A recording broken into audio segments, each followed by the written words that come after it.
It's been a minute, but I'm back. Coming back to the UK has been strange, but somehow pleasant. For all the excitement and adventures I got from Madrid, Porto, Japan and the Philippines, especially with all the cool people I've met during these travels, to now trying to return back to somewhat a routine now that I'm back in the United Kingdom. And I'm not gonna lie, it took some adjusting to get back into the swing of things. I don't know how to describe it in one word, but I know solo traveling for nearly a year and coming back home. I don't know how to describe it in one word, but I know solo traveling for nearly a year and coming back home, something has changed in me. And in my pursuit of growth, I've become one step closer to realizing what drives me forward to create KOABroad.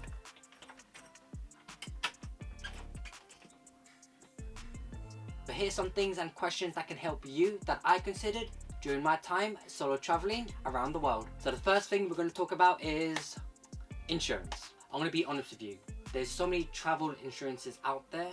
I'm not going to name all of them. What I can say is that the main things that I focused on was the security and the protection of my gadgets. That includes my camera, my mic, my tripod, my Insta360, any chargers, cables, batteries, phones. The second thing that I had to consider was the policy of theft and pickpockets. Because I'm traveling solo, I always have to be wary of anything that might be stolen. Having a strong policy that is against theft was also something that I had to consider when looking for my travel insurance.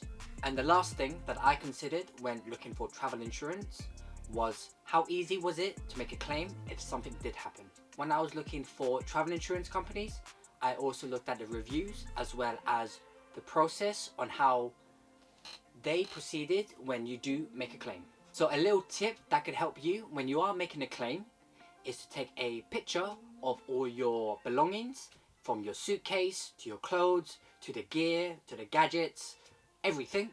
So when they ask for any verification or proof of identity of your belongings, you do have that photo ready and waiting. What I'm going to be talking about is about transportation. It's always good to study about the general knowledge about the public transportation of the country that you're going to be visiting. That can include the tickets, the routes and timings of the public transport that you're going to be taking. When it came to Porto, I decided to walk to really embrace the city, while in Japan I chose to do the public transport as well as walk, since it's much more convenient.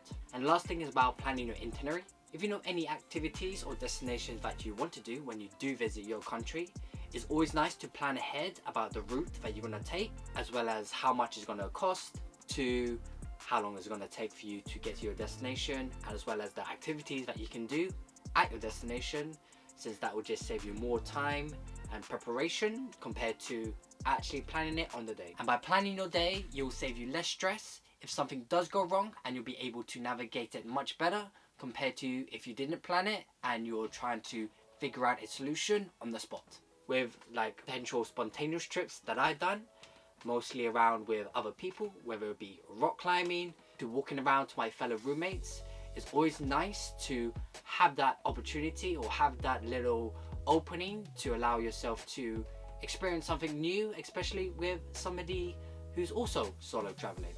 What also helps is printing out any documents that you might need. That might include any flight tickets, tickets for any tourist destination or events that you'll be going to, as well as any hotels, and as well your public transportation. So the summary about safety and planning, we got number one, travel insurance. Just be sure to have the right travel insurance for you and making sure that the process when you do make a claim is quite easy. Number two is public transport.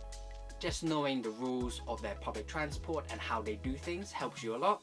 And last but not least, number three, we also have having an itinerary and pre-planning your destination when you do arrive to your activities and events and places that you want to visit when you're touring around the country that you are traveling in, as well as taking pictures of your baggage as well as all your possessions, just in case something does happen, and then the travel insurance company. So that is my summary about safety and planning. And next we're going to be talking about the hurdles and challenges that I faced when I was traveling around the world. So one of the challenges that I faced during my times traveling around was communication and the language barrier. As you may know, unless you are proficient at all languages, you're not going to be able to communicate to the locals as effectively as you have hoped. So what I may suggest, and what I've done, is that though I understand I won't be able to have full-blown conversations with the locals, learning a few words and a few phrases helps me get by, and as well might impress the locals knowing that you are at least trying to speak their language. That can include phrases like, hello, how are you? Can I buy this? Where is this? Can I have one of this please? Thank you, goodbye, can you help me? So those simple phrases, though it is quite basic, having the ability to communicate to them would help between the conversation much more easier compared to if you either use Google Translate. Some locals might find it very interesting and happy that you either trying to speak their local language, and might help you even more knowing the fact that you're at least trying to speak to them in their mother tongue. The second thing that I had to be aware of, and the challenges and hurdles that I had to face, was security. As you may know, being a solo traveler, you are essentially looking after everything and anything about you and your destination and your trip. That can include all your finances, your destinations, your own personal safety, your belongings, essentially everything. So you're going to need to be very vigilant, be looking after your own personal belongings as well as your own safety. Sometimes it might be scary for people to book Airbnbs or hostels with strangers, as the risk of having your possessions stolen is higher, but sometimes that's sort of the risk you gotta take for possibly a cheaper room if you are gonna go down that route of having that hostel experience. What helps is also, wherever your accommodation, always double check if you are worried about security of your belongings. You might have any personal lockers that you can put your belongings in there, and if not, I do also suggest that your most important things, possibly like any documentations and passports or technology, you keep it on you on your day packs. For me, my experience with how I dealt with security was to always be vigilant. What helps me with security is just gauging my roommates. Luckily, I've been blessed to have these amazing roommates that are just having here to have a good time. However, if you do see those roommates that look a bit dodgy and a bit, sketchy, always just be sure that you just keep an eye out on them, or you keep your belongings that bit more closer to you. However, most times when you're in hostels, everybody's sort of in the same boat in just, trying to explore the culture, the area around. Most times it's friendly. Lastly, one of the challenges that I had to face was essentially like loneliness. When you're traveling solo, you'll be able to experience many things with the groups of people that you'll meet, visiting, going out, socializing. However, there will be times in your travel as a solo traveler that you will be by yourself, and for those who aren't used to that might be extremely uncomfortable. For me, during that time that I was traveling, I did have periods of loneliness and solitude during my time. However, how I combated it was just to accept that, as a solo traveler, it's bound to happen. It's really bound to happen, and you just be comfortable in your own skin and just realize that you are solo traveling, and accepting that just makes things easier. So that's one of the cons that you do have to take, and the challenges that you might have to face when you are solo traveling.